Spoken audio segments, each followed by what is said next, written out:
First of all, I thank you on the 4th of July that you people found time for this program. I myself was in Washington yesterday, and I have to be back in Boston because when I come here in the summer, I anchor myself at Harvard, where I have to teach 2 courses in economics. One course is on comparing India and China and economically, and the other course is on mathematical methods that are used in economics. So both these courses are required courses at Harvard in the fall and spring, and those who can't take it in the fall and spring then come to take it in the summer, which is a compressed semester. So the weekends is where I go out to address the Indian community. And I know you are all busy, coming distances, and then on the holiday. So I am obliged. I'm going to speak to you today about India's current political situation. Not in terms of politics, but what are the ingredients of this political situation that should concern us, and how do you rectify the situation? Any discussion about India is like describing a glass with some water in it. You can either say it's half full or half empty. People say, those who say half empty are called pessimists, and those who say it's half full are called optimists. But I think we must recognize there are many good things happening in India, and it's no use speaking to Indians about what the good things are happening, because that's not necessary for its rectification. What is to be rectified is what is not right, and what is dangerous for the country, and how it should be rectified. The political situation is constituted in many dimensions. The first dimension is corruption, the impact of corruption on the political situation. The second dimension is national unity. How national unity is impacting our national unity, or the lack of national unity is impacting our political situation. The third is the economy. What is going wrong with the economy, and what kind of impact it will have on the political situation. And the final dimension is that of social engineering, the ferment in our society which needs to be fixed. First of all, let me take corruption. I believe that it is a well-established fact that the scale of corruption has increased very substantially in the last 20 years. In the last 20 years, we have also moved from a planned economy to a market economy through economic reforms. So the communists are making propaganda that because you moved from socialist economy to a capitalist economy, that is why there is corruption. That, of course, is silly, because it's like saying that in the United States the number of Christians and the production of shoes is positively correlated. So if you stop the production of shoes, the number of Christians will also go down. That's a nonsense correlation, because if the number of Christians go up, it's because the population of America is going up. And if the population of America is going up, the demand for shoes will also go up. So those who teach statistics amongst you know that this is called nonsense correlation. What has happened is that the opportunities for corruption during the socialist period, when we adopted the Soviet model, was limited to government licenses and quotas. And now, and the number of industries were very limited. We had come out of independence, and the socialist regulation licensing system was such, it wasn't permitting industries to come up automatically. It had not deregulated, it was not a deregulated economy. After the economic reforms, for which the truth is that the blueprint for the economic reforms was prepared by me when I was Commerce Minister, and I was subsequently also held a ministerial rank position in Narasimha Rao's government. And Mr. Narasimha Rao deserves the credit for having ensured that these reforms are implemented. But the media gives all the credit to Manmohan Singh and not to Narasimha Rao, and certainly not to me. And that's because Sonia Gandhi never liked Narasimha Rao, and therefore she didn't want the credit to go to him at all. And of course she liked me even less, so not at all. So therefore the media management has been so tremendous that Manmohan Singh has got all the credit. And Manmohan Singh, if he was as a finance minister so powerful to bring about these economic reforms, why is Prime Minister is not able to bring any reform at all? That is a question that itself answers why it is not Manmohan Singh. And to the credit of Manmohan Singh, I'll say that he himself has publicly said that the blueprints were prepared by Swamy and Mr. Narasimha Rao implemented it. But the country has given me the credit, and I'm grateful for that. He has gone on record to say that. Now, I'm coming back to this question that because of economic reforms, our growth rate rose from 3.5% per year GDP, which was the period of 30 years, 1950 to 40 years, 1950 to 1990. We were growing at about 4% per year, which was a low figure, which the communists, to hide their shame that the Soviet model had failed, had described it as the Hindu rate of growth. It has nothing to do with the Hindu rate of growth. It was in fact the Soviet rate of growth. And this 4% then has now transformed to, in the last 5-6 years, we have been growing at 9% per year. After Narasimha Rao brought in economic reforms, the first 5 years we achieved a 7% growth rate. 7 to 7.5% growth rate. So this growth rate created a huge new mushrooming of industries, opportunities. The software industry came up in that period, and so on. And therefore the opportunities to do gigantic corruption also increased. And it is the opportunity not because there is deregulation, but because there are more places to do corruption. That was that. I define corruption as misuse of public office for private gain. You can't have everything as corruption. The congressmen are saying that Ramdev is engaging in taking black money, and therefore who is he to talk about corruption? Now Ramdev takes dakshina. How is he going to look at the currency note and say this is black money? There is no distinction between white money and black money. We are looking at the currency. Unless of course it's ISI printed money, then of course you can say, but how, even that is very difficult to find out.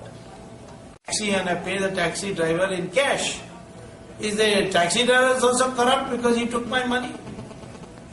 So I think there is some requirement for clarity in our mind as to what is corruption. Corruption is the misuse of public office for private gain. Private gain for yourself, private gain for somebody else, or private gain for your relatives. Somewhere there should be a private gain by using misusing your public office.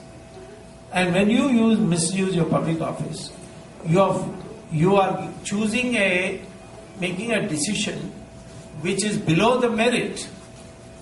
Merit is being sacrificed. On merit, you will get it without corruption. It is only because the person who is not meritorious, he wants it. And he therefore wants the minister or the public official to bypass the decision-making process and give it to him in return for money. And that money is black. It has to be paid in cash, or it has to be deposited in a bank account abroad, or you pay him in cash and then through the hawala, it is deposited abroad. Today we are supposed to have $500 billion at least. Some people estimate it as $2 trillion. $500 billion at least in foreign banks, and bulk of it in Switzerland.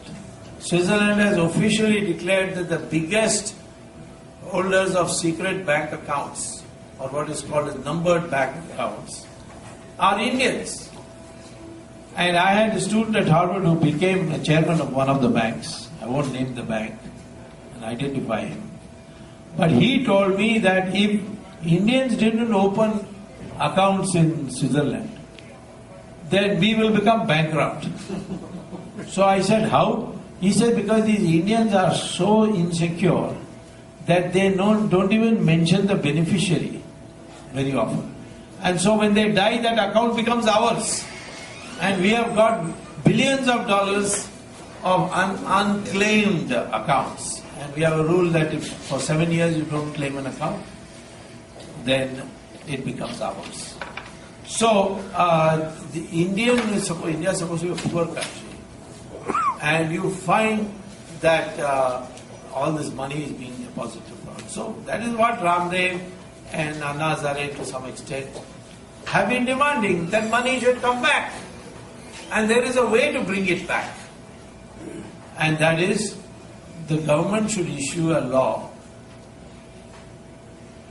through an ordinance, because then the ordinance is immediate, saying that all bank accounts of Indian citizens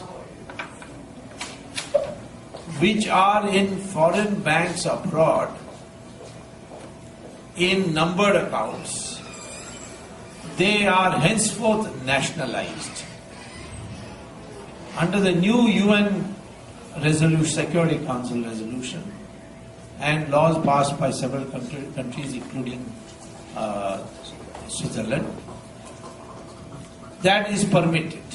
Switzerland has made one more additional law, that if there is a politically empowered person's account, then you don't even have to take out this. You just have to mention that this person is a publicly empowered person, PEP as it's called, and therefore please freeze his account till we decide.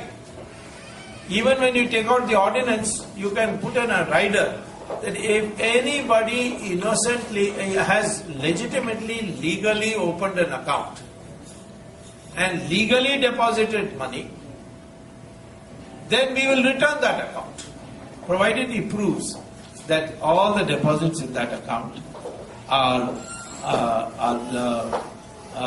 legally valid. So you can get it back. The government is refusing. The government is so afraid that even Liechtenstein, what happened is the Germans found that many Germans were stashing away money in Liechtenstein. Liechtenstein is a small, I don't know how many of you have been to Liechtenstein. Most Indians go there only to open bank accounts, so don't identify yourself. So Liechtenstein is a small country in Europe, and it has what is called as a bank. It's called a tax haven. No taxes, deposit money in numbered accounts, and so the Germans said we can't tolerate this.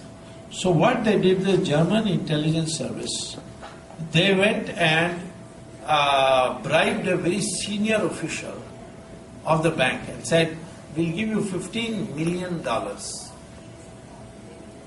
provided you give us a CD of all the accounts which are in numbered accounts by name, nationality, details. Sorry, what is numbered account?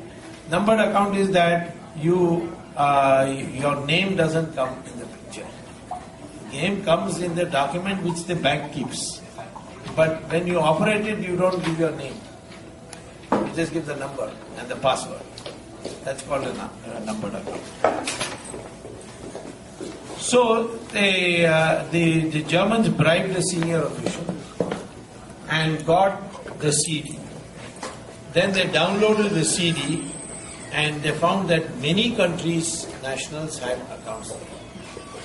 So they separated them by country and wrote to all the countries that we have got now the accounts of your nationals. If you want a copy of the list of persons and their bank details, we will supply to you. India was the only country which did not reply to this letter to say yes, yes, please send us. But there was a furor in the country. I also wrote a letter to the Prime Minister threatening him, which is published in my new book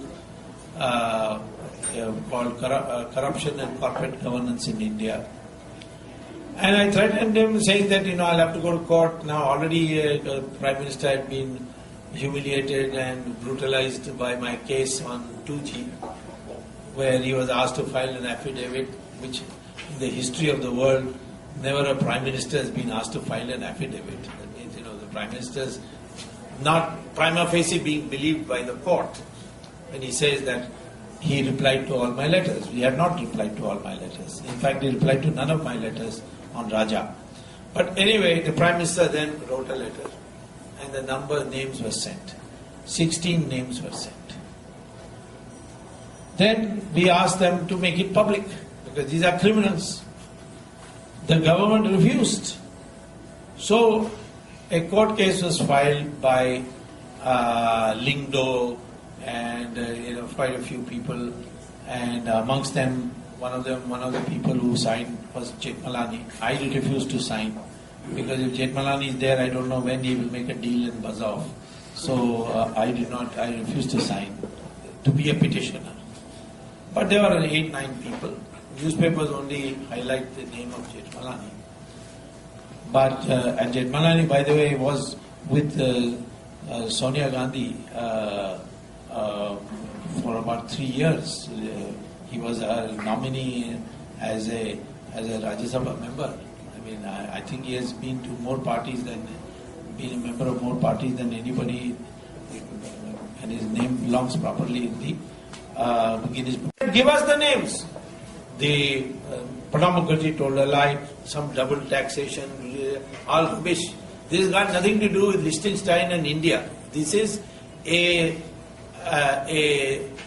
case of the German government getting by informal methods, if I may use a euphemism, the names and ready to give it to governments. All other governments have made it public. But only India said won't make public. The court asked many, many times. Then they said, okay, we are going on vacation. We are reassembling on Monday, which is today. Of course, now in India, the time must be about 10 o'clock in the night. You see, so 4th is already over. So first day of court, the court has got so disgusted, they have appointed a special investigating team, an SIT, with one of the most aggressive judges we have had in the past. Is retired, Justice Jeevan Reddy, to head it, to find out what is all this black money about. Why is the government afraid? Because prominent politicians' names are in it. Government is afraid of Hassan Ali being prosecuted because Hassan Ali was a scrap collector. He used to collect scrap, put it together, and then select the necessary scrap which can be put together and sell it. That was his. But when the income tax raided his house, they found he had an account of $8 billion in it. So why? How is that possible? That's possible because he must have been a Benami. How he can be a Benami for $8 billion? Why didn't they run away with it? Because he opens the account, but the password belongs to the person who really owns the money. According to me, Hassan Ali is a front for Sonia Gandhi. And therefore, password is with Sonia Gandhi and name is of Hasan Ali. And he is living in fear of that he may die. After all, Raja also, I told him better go to jail quickly, otherwise you will die like Sadiq Basha and all the other people connected with you have been suddenly dying. So, therefore, the method of getting this is available. Why I am emphasizing on corruption so much is, corruption affects our society in a number of ways. First of all, by foregoing merit, all the dregs of society come up. All the dregs of society come up. Then, second thing is, all this black money that is available, what do? They give it for hoarding. So, vegetables are coming to the market, sugar is coming to the market, milk is coming to the market. Government has now introduced a new legislation for forward trading. So, black money is used to hoard all these things. So the prices go up. Middle class is all the time screaming, oh, prices have gone up. Why prices have gone up? Your growth rate is 9%. So much production is taking place. When your income is growing at 9% and your production is growing at 9%, why shouldn't there be inflation of 16% per year? It is because of hoarding. And hoarding is possible because of black money. So first effect is that. Second, with the black money, they buy all luxury goods, they buy air conditioners, they go to 5-star hotels and all. And the rate of return on the luxury goods industry starts going up. So investors say, why invest? Why not? Why invest in producing cloth for the common man, for goods for the common man? Let us go and set up an air conditioning factory, open new hotels, 5-star hotels, that too, not ordinary hotels, 5-star, 7-star, all these hotels. So 5-star hotels are all the time full in India. Even when there is economic depression, it was full. Or go into real estate, and real estate prices are shooting up. Can you get a flat now for less than 25 lakhs in the suburb of Bombay? No, because of this availability of black money. So black money affects all of us by inflation.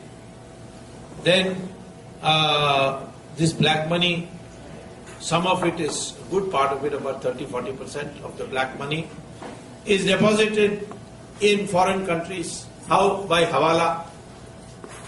Who is doing the hawala?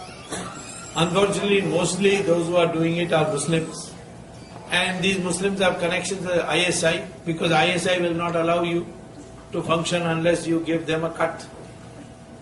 So when a politician tells a hawala operator, put my money in Switzerland, the hawala operator will inform the ISI also that, I am doing Mr. So-and-so's hawala operation. This Sadiq Basha, he was a hawala operator for Raja. And because he felt let down, they were afraid he might speak up. And if he speaks up, then everybody will be in trouble. So that's why he was killed. Probably somebody from Dubai came and killed him. So, hawala operators will inform ISI, ISI will blackmail our politicians. Look at the political situation.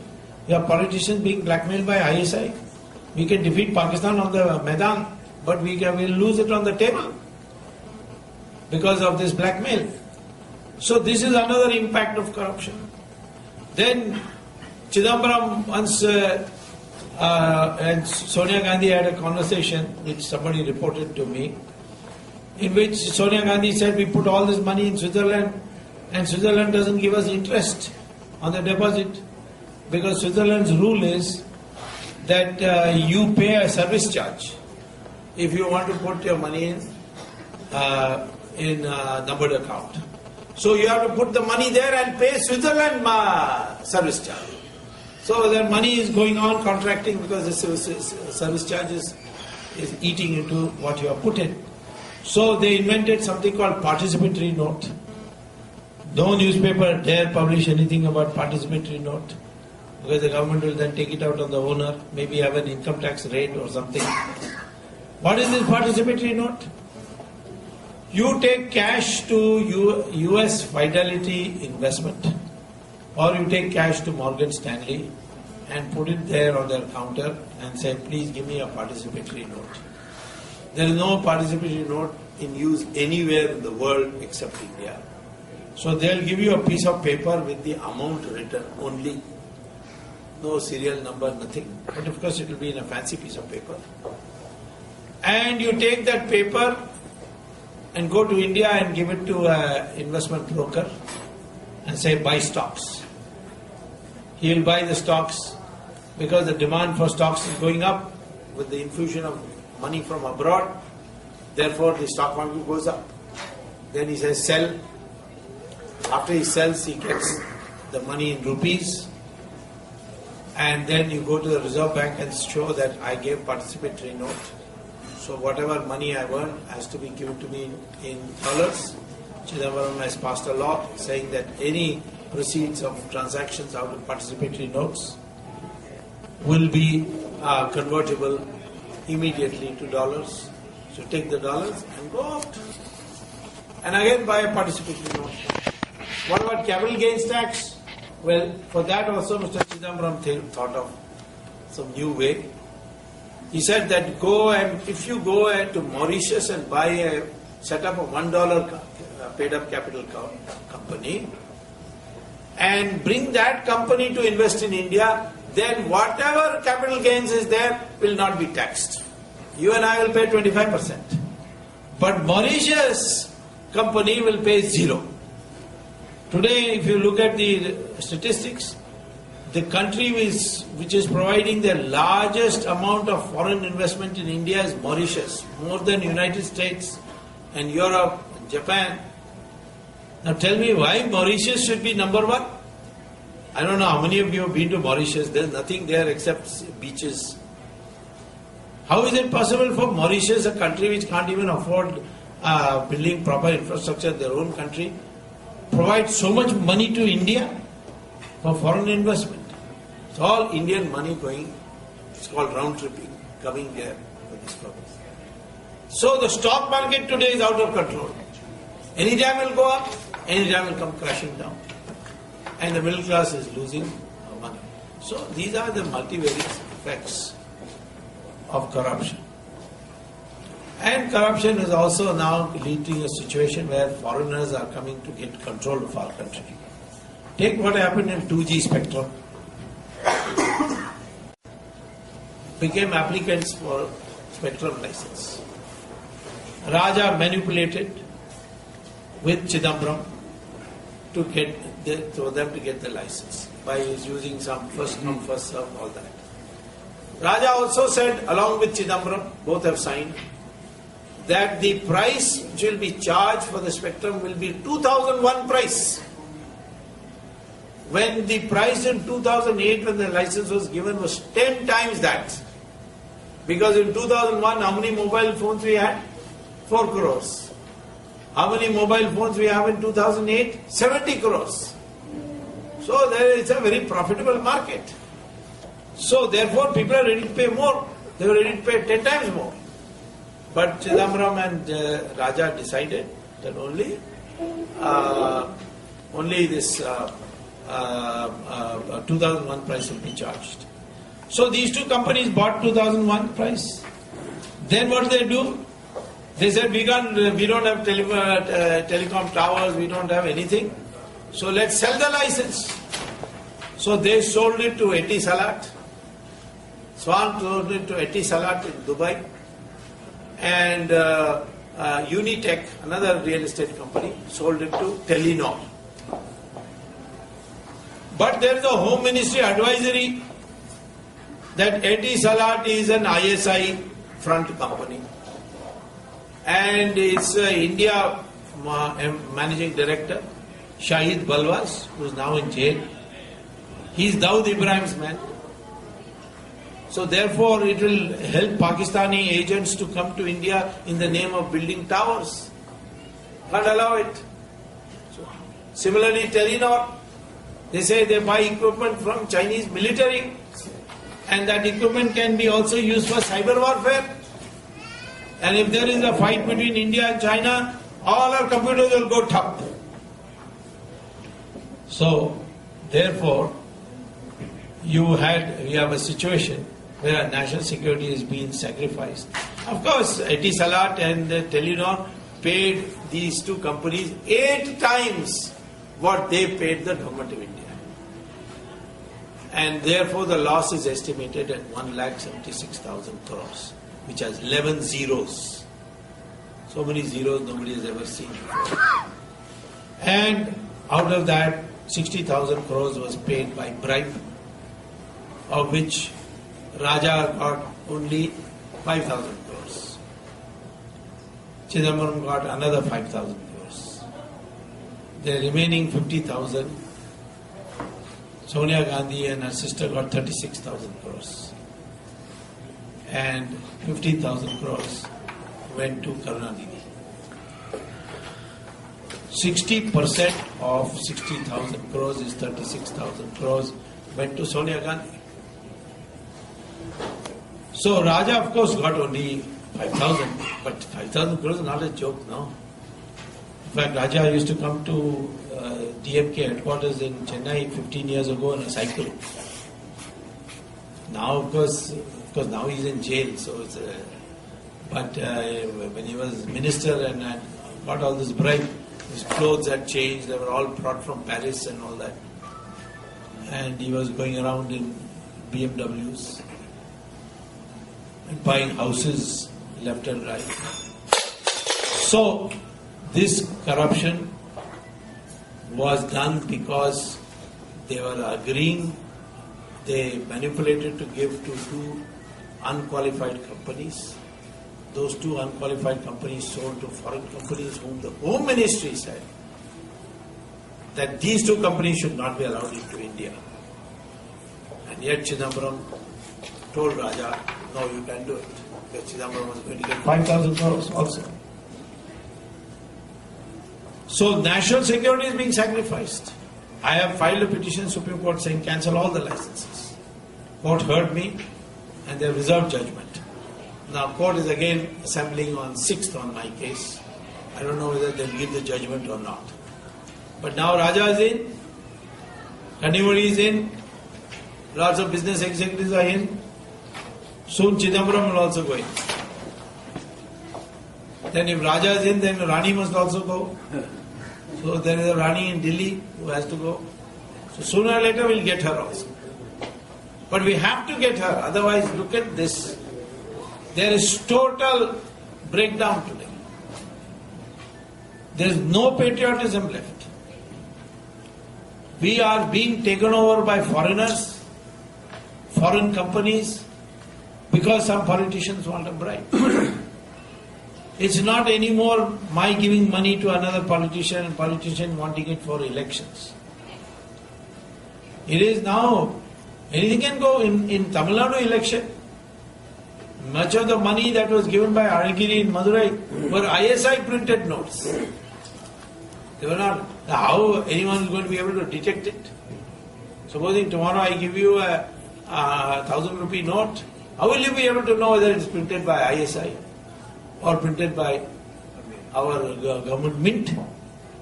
Because Chidambaram there also has done corruption. Like he's done now in CWG. Manishakar Iyer has made that accusation today. Because what happens is that we are not able to produce the currency paper. And we buy it from England. From a company called De La Rue. And that company which sells us the currency paper with the watermark and all that, that same company sells to Pakistan also. So it's very easy for Pakistan to buy some extra currency paper and then print Indian notes and through Nepal bring it into India. So that's why ISI today, I would say 30% of our money, 13% of our money supply is today from his ISI printed notes. We have lost control of our money supply also. So now, before I go on to some other issues, let me say, why is this happening? This is because we have become single-mindedly materialistic. And this is not Hindu tradition. When I say Hindu, I am willing to include all those Muslims and Christians who proudly acknowledge that their ancestors are Hindus.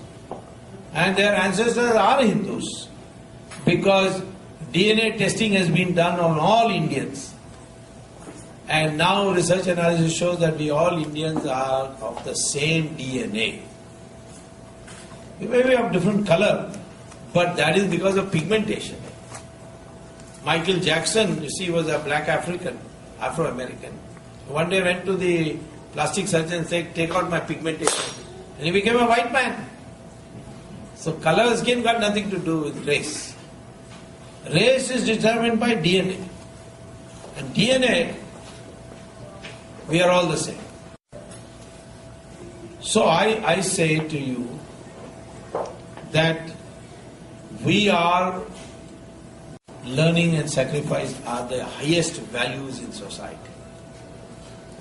You can make money, but your social status will not be determined by money. That is why when Rishi Brigu and Bhardwaj sat together and said, what kind of society should we have? Brigu said, there are 4 sources of power: money, weapon, learning, or I should start with learning, weapon, money, land. These 4 should not be anyone, not more than one should be in the hand of one person. So those who have learning, they will not have wealth, they will not have weapons, they will not have land. And they will enjoy the highest social status in society, and they will be called Brahmins. Brahmins are not by birth. It is if you follow this discipline, that I will pursue learning, I will not pursue wealth, I will not keep weapons, and I will not acquire land. If you say that, then you are a Brahmin. Otherwise, what is the distinction when you are all the same DNA? How can you make a distinction? The Englishmen tried to make out there is some racial difference. And Karunanidhi and company swallowed that theory about Aryans and Dravidians. Karunanidhi thought all Aryans are Brahmins. And I pointed out to him that Ramchandraji was a Kshatriya, he couldn't understand. He used to worship for many years Ravan, but Ravan was a Brahmin. Does anybody know that? Yeah, Ravan was a Brahmin. He was a Samaveda Pandit. Of course, now Karunanidhi does not criticize, does not worship Ravana anymore. But he abuses Rama. That also you will learn the hard way. Once he criticized me for saying in Supreme Court that Rama Setu, he says how he can call it Rama Setu. How Subramanian Swamy is saying Rama Setu? Did Rama build it? Is Rama an engineer? Does he have an engineering degree? Next day he fell ill and he was admitted to Ramchandra Medical Hospital. So I wrote him a letter saying at least got MBBS Rama. Otherwise how you have Ramchandra Medical College? Anyway, so this was the original idea. Then Kshatriya. He had weapons, could run a big king, but he can't make policy on whether to go to war or not, whether to give capital punishment for an offense or not. Monarchs in other countries could do that, but not in India. He had to consult the Brahmin, and the Brahmin agreed. I mean, he had to go by his advice. You could make money, that was called the Vaishya caste. But money will not give you social status. Those who have land must produce for the land. Those who have money should engage in philanthropy, should give for society, should give for education. give for institutional building. So like that, this whole thing was devised. There was a provision for what is called the untouchable. But their children were not untouchable. Valmiki parents were Dalits.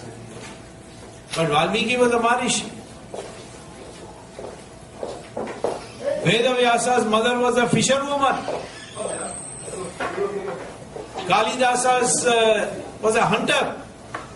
Vishwamitra was considered Rishi of Rishis. His parents were Kshatriyas. So it got nothing to do with birth. Unfortunately, it's got associated with birth. Today somebody says, I'm a Brahmin, but he's executive director of Bata Shoe Company. No, that's not the job of a Brahmin. And there was no higher job and lower job. All jobs were equal. Dignity of labor. So I say, what does it mean?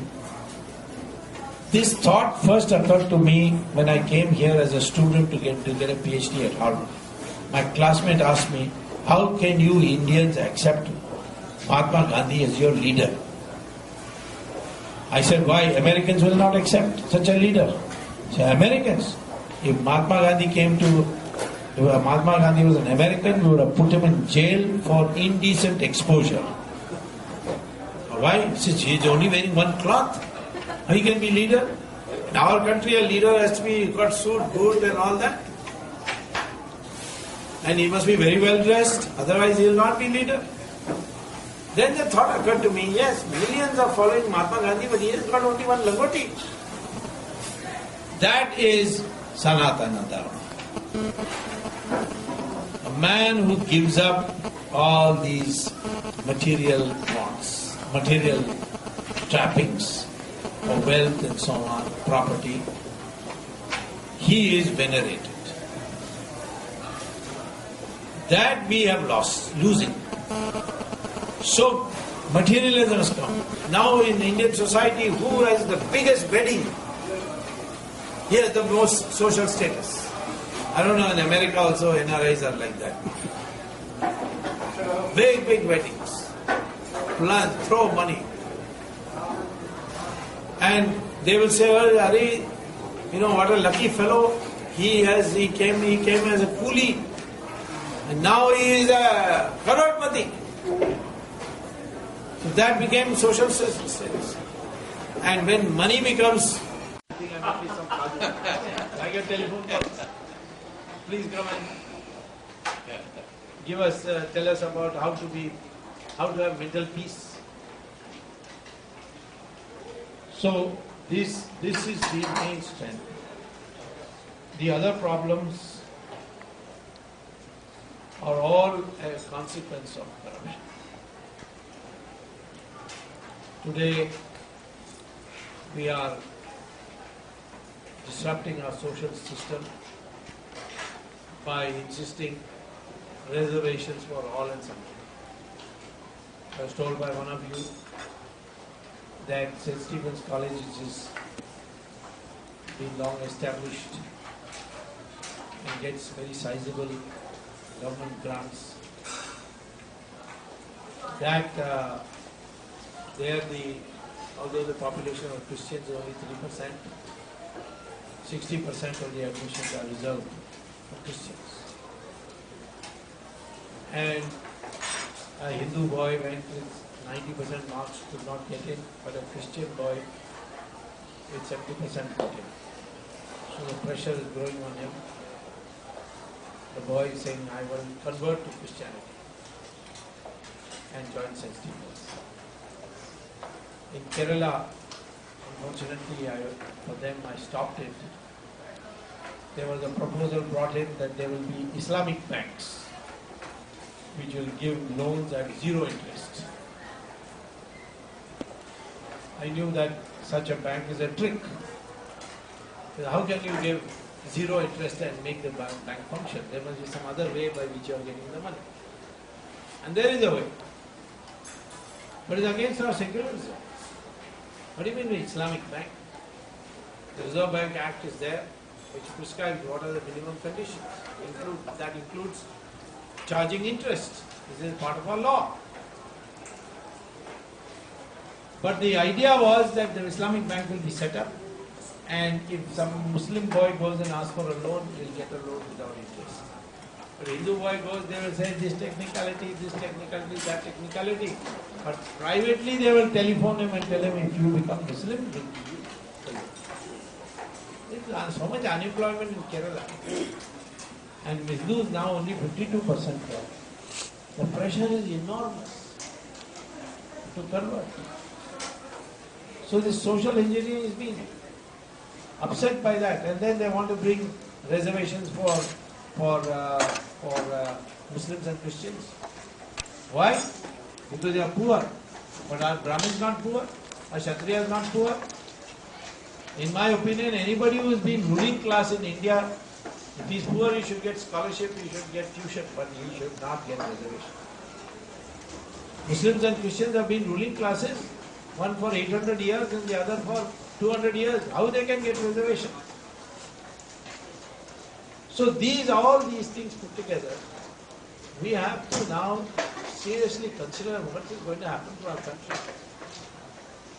And that is why I say the cure is that Hindus and those other who are ready to acknowledge that their ancestors are Hindus, they should come together as one and bring into power a government which will be faithful to them.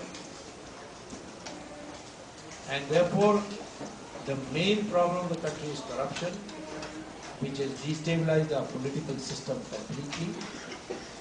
And the main cure is Hindutva or Sanatana Dharma, whichever term you like to use. Hindutva only means Hinduness. But generally, they are making all Hindu terror, this, that, they are trying to defame. All the sadhus are in trouble. That's why Asaram Bapu has said, Gandhi said all foreigners should leave India, so Sonia Gandhi, please leave India. He said it yesterday. Baba Ramdev has said the same thing. And Anna Hazare also said, Prime Minister is okay, but he is remote controlled. So a new atmosphere is growing. And I hope, therefore, all of us go back. All of us now think of ourselves as Indian, which means followers of Sanatana Dharma, or followers or descendants of those who followed Sanatana Dharma. If you think you are descended from Gori and Ghazni, please go to Pakistan. You don't belong in India. You have to be very clear in your mind. Because Pakistan was created for those Muslims who said we can't live with Indians, with Hindus. So therefore India was carved out and Pakistan was created. You can't live here now and say, I am a descendant of Gori and Ghazni. If you think like that, please go to Pakistan. So this way, we can reconstruct our society. This is what I wanted to say. Thank you very much. Have a good lunch.